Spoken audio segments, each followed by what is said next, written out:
El ser humano en Inglaterra se sientan las bases para que surja lo que hoy le llaman la economía del mercado y todo eso. Vamos a aprovechar, ya estoy parando. Déjame abrir esto. Ya. Vamos a empezar esta parte leyendo un poquito, no lo voy a acogotar con lectura, pero es importante esto. Dice, si repasamos la historia desde sus inicios, comprobamos que las grandes figuras desde tiempos inmemoriales han conspirado y actuado contra la propiedad privada.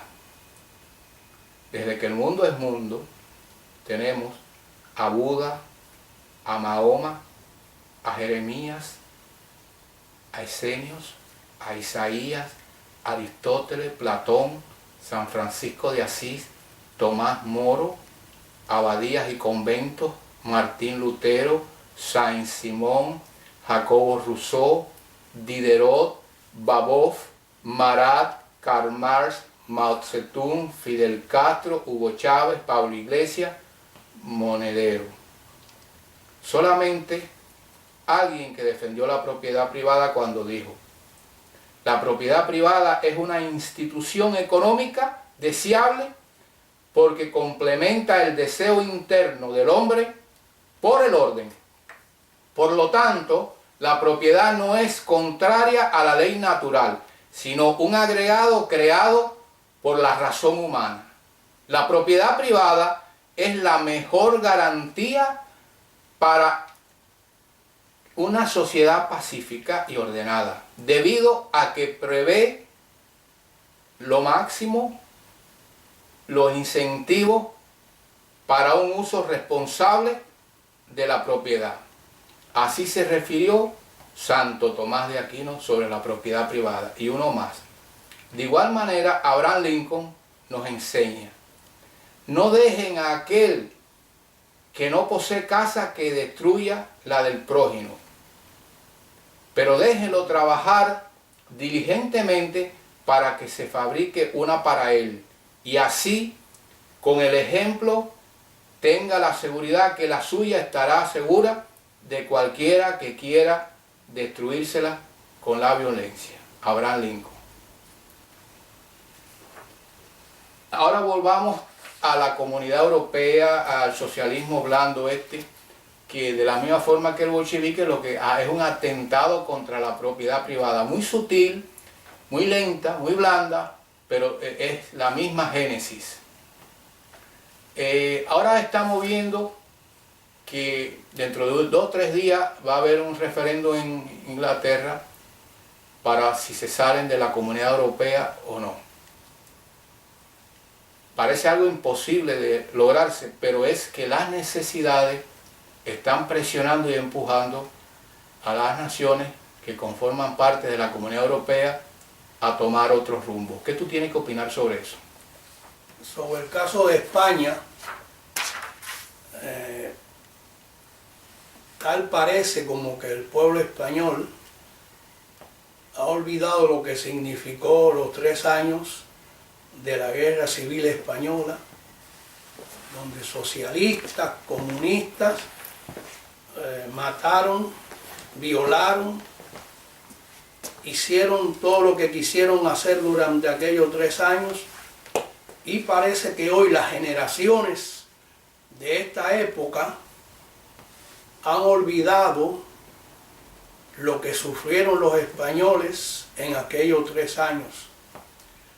Hoy, dentro de lo que ellos llaman la crisis española, donde atacan al Partido Popular de que hay mucha corrupción dentro del partido, hay fuerzas que se están queriendo presentar como que ellos son la solución del futuro de España, cuando en esta misma época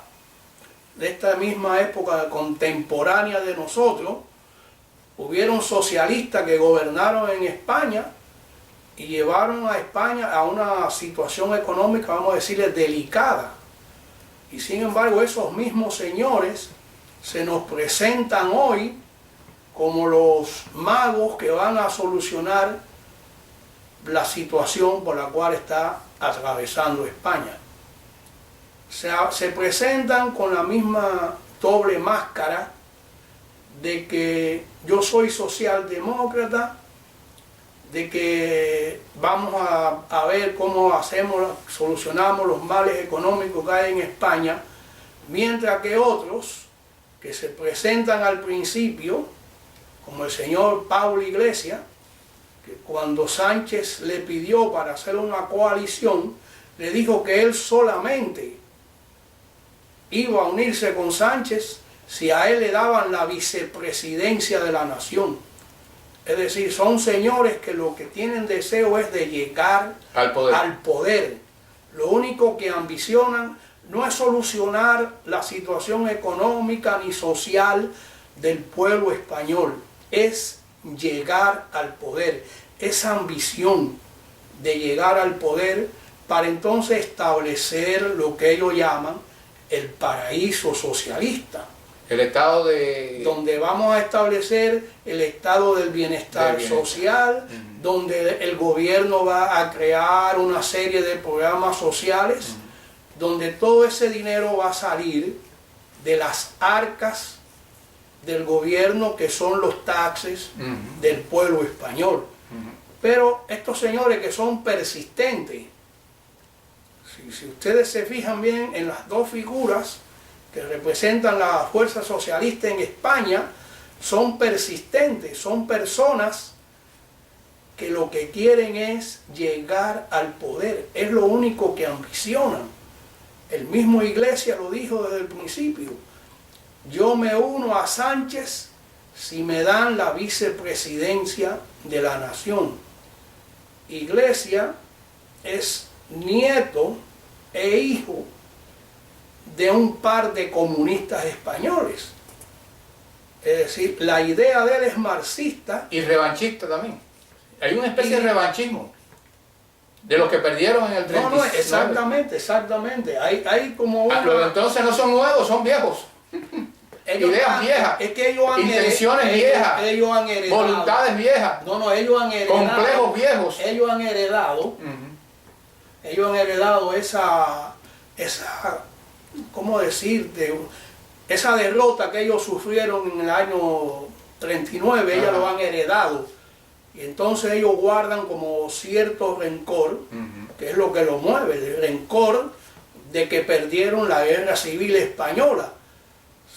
No sé si tú te acuerdas bien que cuando Franco murió y llegó Juan Carlos I al poder, hay una señora que le llaman en España, o le llamaban la pasionaria. Dolores Ibarri. Ella, es decir, el Partido Comunista, cuando habla en esa época, que ya está en 1900 algo, ella habla como si la España a la que ellos van a reconstruir fuera todavía la España que estaba en la época de la Guerra Civil Española, con todo el desbarajuste económico que había en aquella. Y ellos hablaban en esa época como si la situación económica de España no hubiera cambiado para nada, cuando ya España estaba considerado un país avanzado en Europa. La economía de España estaba avanzando, se estaba consolidando.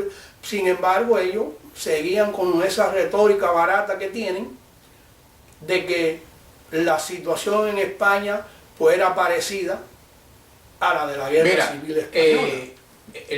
El denominador común del bolchevismo es la lucha de clase. En tiempo, lo que el socialismo duro que vivimos en Cuba fue que nadie trabajando se puede hacer rico, millonario, y había que quitarle a los poderosos lo que tenían porque lo habían hecho mal habido, y que había que repartir la riqueza. Eso nos lo aplicaron a nosotros que venimos de allá. Ahora, en el socialismo blando, se sigue aplicando la lucha de clases donde los malos son los ricos, los que van a paraísos fiscales, los que se sacan el dinero de España. Esos son los malos y contra ellos tenemos los pobres, los menesterosos del mundo unidos.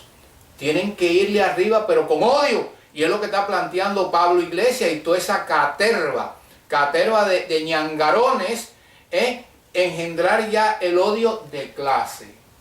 Pero ¿qué sucede cuando ellos llegan al poder? Bueno, pues sencillamente le venden la utopía, la piedra filosofal a los menesterosos y creen que van a estar muy bien con ese tipo de mensaje y en el fondo se vuelven unos miserables, porque estoy convencido de que hay ricos millonarios que son unos miserables, pero hay unos pobres que también son unos miserables, porque cuando le llega la oportunidad se comportan igual que uno que es un canalla poderoso terrateniente. Es la condición humana que decía Malraux. Yo te digo a ti que sinceramente esa palabrería o esa demagogia estaba bien para antes de que cayera la Unión Soviética o fracasara completamente. No es que fracasara. Y antes del archipiélago de Bulá también. ¿Entiendes? Eso estaba bien para antes, cuando todavía existía la Unión Soviética, que era el ejemplo para ellos a seguir. Pero ya en actualidad, cuando vemos que todos esos sistemas han fracasado, están completamente destruidos, ya no existen, seguir queriendo es solamente por ambición personal, no hay otra cosa. Porque ellos saben que ese sistema no funciona. Pero ellos producen el individuo, producen el individuo la envidia, la revancha, el pase de cuenta, que ellos sacan del ser humano lo peor que tenemos todo dentro. Ellos lo manejan muy bien. Eso es lo único que ellos persiguen. Si tú te acordarás, al principio del triunfo de la Revolución Cubana, que empujaban a uno a que denunciara a lo que supuestamente eran los torturadores de los ejércitos que existían en cada pueblo, y ellos querían que tú fueras allí a decir fulano de tal es un asesino, fulano de tal es esta cosa, ¿entiendes? Porque esa es la forma de ellos en que ellos consiguen atemorizar al pueblo, es decir, y hacerte cómplice. La lucha de clases, hacerte cómplice de los crímenes que ellos cometen. Es decir, tú ibas allí y decías, no, este hombre Acosta, este loco que me entró a patadas. Muchos casos eran mentiras. Pero es esa cosa que tiene el ser humano. El juicio a Sosa Blanco. El juicio y a otros. Y a otros que los fusilaron. En Guantánamo tenemos una buena experiencia. No, por eso te lo hago. Algunos tenían culpa No, en realidad habían algunos. Pero fue en la forma, la matanza de la calle Los Maceos fue horrenda. Fue la forma en que fue institucionalizado el terror. El terror o el crimen legal, vamos a llamarle así. Por la lucha de clases. Por la lucha de clases. Y muchas personas por envidia apoyaron al sistema porque le quitaron a fulanito lo que tenía y él no tenía nada, pero él se alegraba de que aquel señor que había establecido una tienda de zapatos, de ropa, lo que sea, se lo quitaran. Y él se divertía o se gozaba con eso, ¿no? Él no sabía lo que venía detrás de eso. Una pregunta que te quiero hacer, Arnaldo. Europa, muy antigua, llena de historia, ha contribuido al extremo de la ciudad luz francesa, como es libertad, fraternidad, igualdad. Igualdad, bien. Pero ya en una época histórica, Guderian, y quien no era Guderian en sus Panzer, se paseó desde el este hasta el oeste, quiso ir bajar a África, pero el galleguito de español, Franco, hizo una jugada ahí formidable y no permitió que Hitler pasara por territorio español para seguir allá. Y de ahí surgió la famosa frase de Franco cuando dijo: cuando quiera deshacerte de un inoportuno, pídele lo que no quiere o no te puede dar. Y es que Franco le pidió a Himmler y a Hitler: no, venimos de una guerra civil de 1 millón de muertos, estamos acabados, necesitamos esto y aquello, y pidió tanto que el Führer dijo: no, vamos a dar una vueltecita, vamos a curviar. Lo que te quiero es que si tú no crees que Europa está condenada a que otras fuerzas con malas intenciones o con motivaciones vuelvan a pasearse por Europa, y estoy hablando del califato, estoy hablando del Estado Islámico, estoy hablando del yihad, y estoy hablando de esto que lo tenemos delante de nuestras narices y que nos ponen las carnes de gallina. ¿Tú crees que se volverá a repetir la historia en esa Europa tan frágil para algunas cosas? Bueno, déjame decirte, vamos a suponer la parte sur de Europa, lo que es España, fue dominada como por 7 años por los islámicos. Los mahometanos, como alguna vez se le dicen. De ahí surge el califato, desde España ahí está el califato de Córdoba y todas esas cosas. Esa guerra que llevaron a cabo los mahometanos, los musulmanes, los islámicos, en estos momentos ellos quieren como que reescribir esa historia y a ver si de nuevo pueden conquistar el Al-Andalus, que es como se llamaba Andalucía por los islámicos. Hay un sueño que ellos piensan que ellos van a recuperar esa parte del territorio español y después pueden seguir para adelante. Lo más triste de ese sueño es que en ese sueño al infiel hay que eliminarlo. Ahí está la parte problemática, que es quitar la cultura cristiana occidental. Pero ellos nada más que llegaron al Al-Andalus, porque el gobierno, es decir, el pueblo español lo derrotó y no pudieron seguir avanzando, porque la idea de ellos era apoderarse de España entera.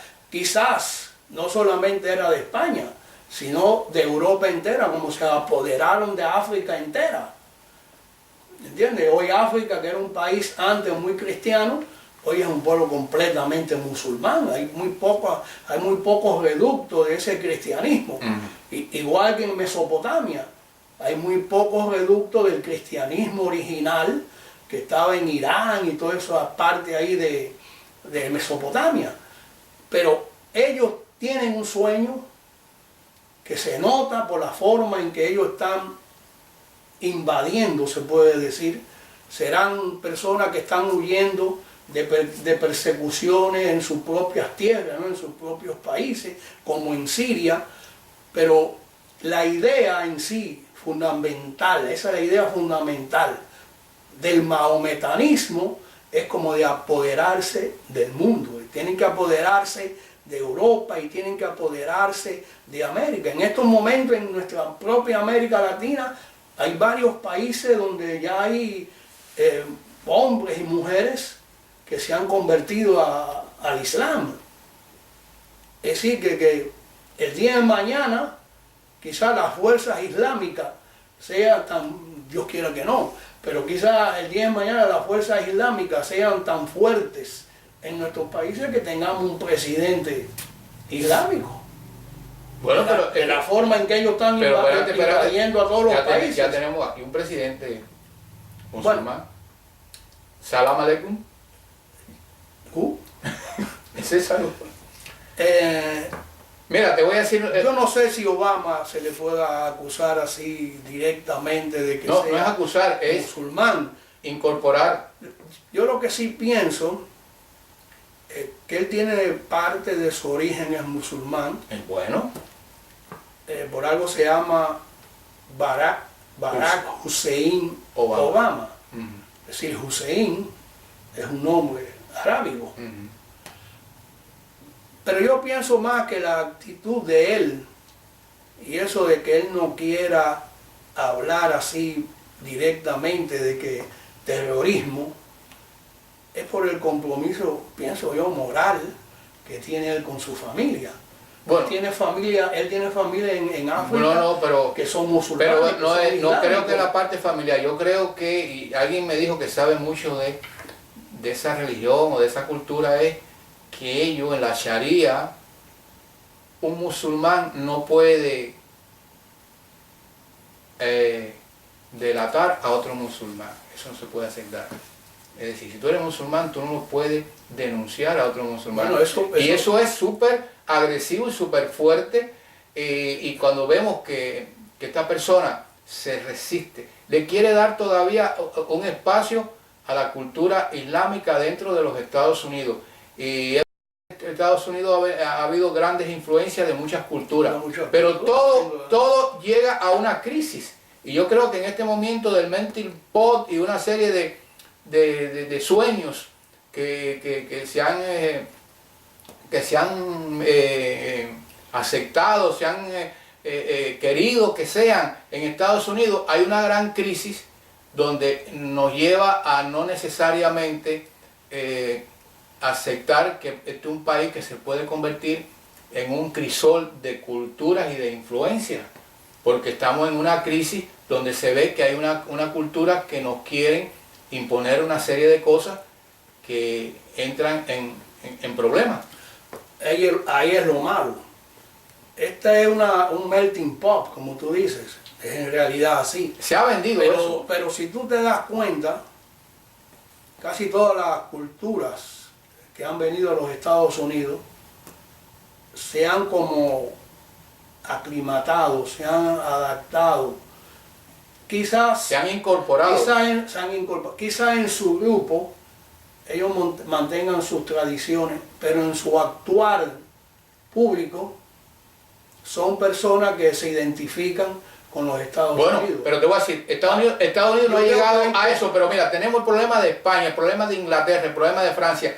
Creo que en Inglaterra ya el 35% de los habitantes de Inglaterra son musulmanes. En Francia hay otra cantidad, en España hay una gran cantidad. En España, en Francia, en Italia hay una todos esos lugares bien numérica.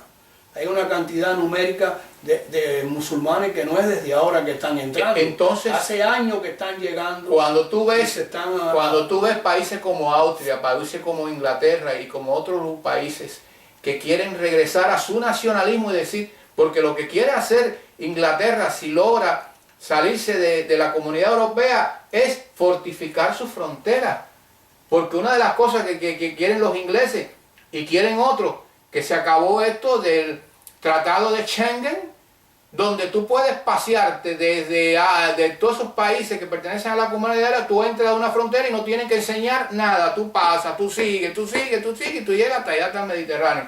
Eso se llama que no hay frontera.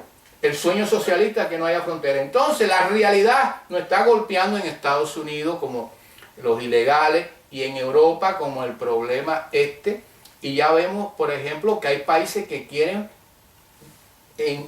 plantear su frontera. De aquí para acá es nuestro, más nadie. Es duro decirlo, pero es una realidad que yo avisoro. Y los hechos me están diciendo de que posiblemente por ahí van los tiros. Dime.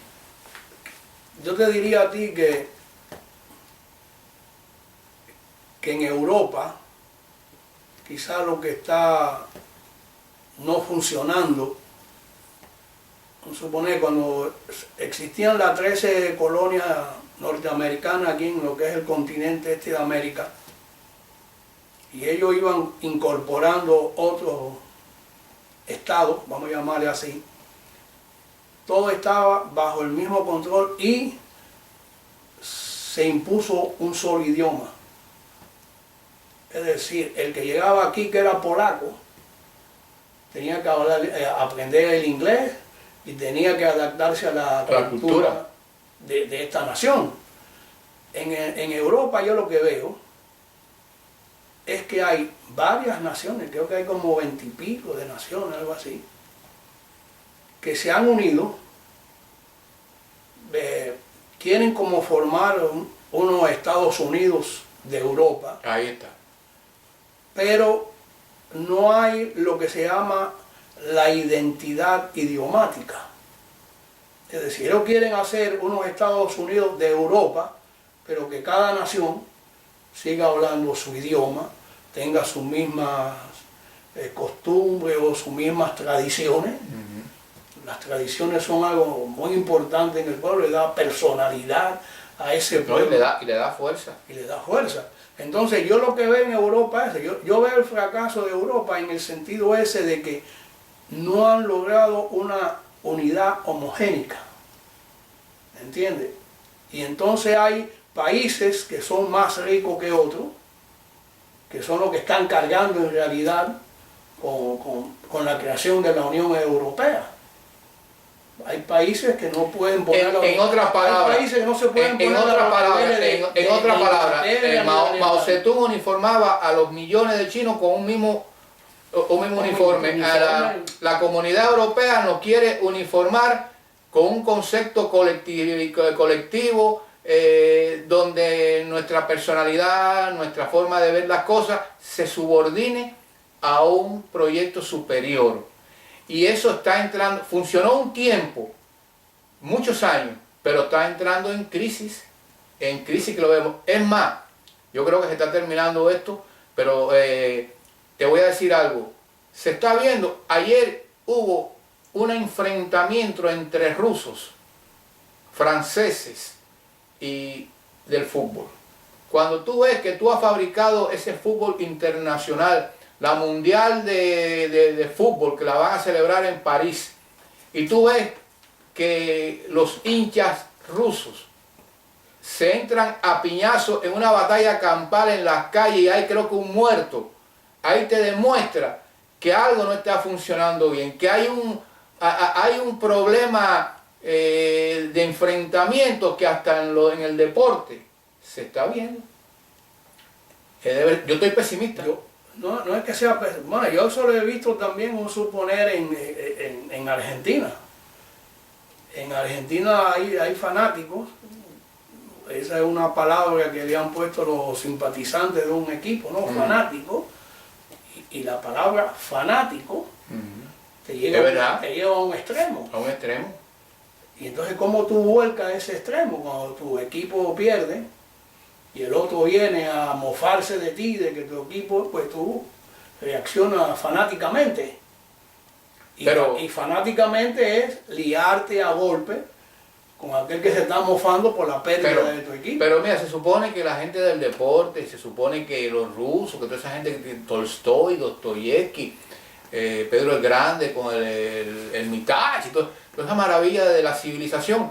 El otro día un grupo de rusos borrachos, había muchachitos gitanos, porque es otra de las cosas de la Comunidad Europea, que te están viniendo esos gitanos desde allá y están ahí en las plazas pidiendo, le empezaron a tirar monedas y los muchachitos, que me recuerda mucho a Haití, cogiendo las monedas, pero en cierta forma humillar. Entonces, eso es lo que está moviendo y es en el deporte.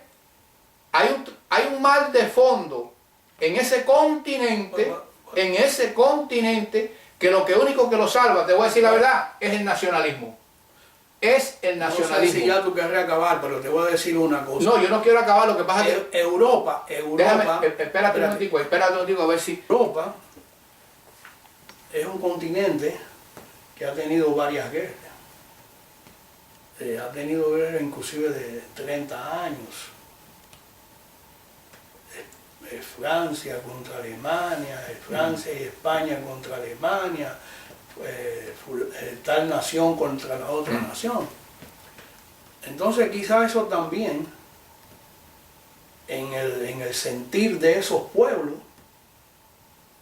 está esa herida de perder guerras con otras naciones. De haber sido perdedor. La supremacía de otras naciones sobre la nación de ellos. Y entonces quizá eso crea como un rencor. ¿Y dónde mejor se puede volcar un rencor que en un partido de fútbol? Donde la fanaticada de Rusia no quiere que su equipo pierda de ninguna manera. Bueno, tú lo has dicho muy bien, esa metáfora tan preciosa tuya, porque en el fondo es el vencedor y el derrotado. El derrotado. Y si yo he sido derrotado en tantas hay ocasiones... una guerra que duró, bueno, esa guerra 30 años. Se estuvieron peleando durante 30 años. Creo que fue con el Tratado de Westfalia que se acabó esa guerra. Los derrotados están humillados. Se sienten Su dolidos. memoria ancestral, les recuerdo. Y quizás eso se transmite como de generación en generación. Ese rencor de que este país me pisoteó, de que este país me humilló. Y entonces pues se enfrentan los rusos contra los alemanes, lo que sea. Pues, entonces, pues, Bueno, pues entonces a lo mejor la filosofía del doctor Sánchez Bodi, mi modesta opinión de la filosofía del entorno, que lo único valioso es lo que puede tocar con las manos, yo creo que a la larga la única salida es que cada quien se refugie en su entorno, en su nación, en sus cosas tan familiares, y empezar a olvidarse un poco del globalismo, del internacionalismo, de que somos un solo pueblo y que el mundo es un pañuelo y que no pueden haber fronteras y que no pueden haber himnos y que no pueden haber banderas y no pueden haber nada de eso, sino una patria común.